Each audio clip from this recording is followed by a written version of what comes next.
భారతదేశం గుర్తించక ముందే వేరే దేశాలన్నీ అమెరికా కానీ లండన్ కానీ ప్రతి ఒక్క దేశం కూడా ఎక్కడైతే చదువుకున్నాడో బాబాసాహెబ్ అంబేద్కర్ ఆ దేశాలన్నీ ఈయన జ్ఞానవంతుడు, ఈయన దారినే భారతదేశాన్ని రాజ్యాంగం రాసే దమ్ము ధైర్యం ఆయనకే ఉంది కాబట్టి ఈయనకి ఇస్తేనే బాగుంటుందని చెప్పి వాళ్ళు డైరెక్ట్ గా అక్కడ ఉన్న పరిపాలన చేసే నాయకులకు ఇంటిమేట్ చేయడం ద్వారానే మన దేశంలో ఉన్న నాయకులకు అందరికీ బాబాసాహెబ్ ఒక టాలెంట్, ఆయన ఒక చదువుకున్న ఉన్నతమైన చదువుల కోసము మన దేశానికి అర్థమైపోయింది. వెంటనే వీళ్ళను అందరినీ మాట్లాడి ఒక కమిటీ వేసి రాజ్యాంగం రాయవలసిందే, రాజ్యాంగం రాస్తే మన భారతదేశం కూడా ఆ రాజ్యాంగం ద్వారానే నడుస్తుంది కాబట్టి ఆ రాజ్యాంగానికి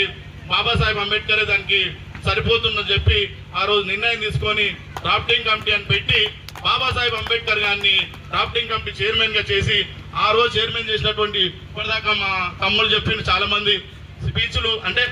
స్పీచ్లలో అన్ని విషయాలు చెప్పారు కాబట్టి చెప్తా ఉన్నాము. ఇక్కడ ఏం జరుగుతూ ఉందంటే ప్రతి ఒక్కరు కూడా ఇప్పుడు రాజేష్ అన్న కూడా చెప్పిండు, అంటే చదువుతోనే మనం ముందుకు వెళ్ళాలి, చదువుకుంటేనే మనకి అన్ని వస్తాయి. అది 100కు 100% కరెక్ట్. ఎందుకంటే ఆ రోజు జ్ఞానవంతుడు కాబట్టి అసమానతలను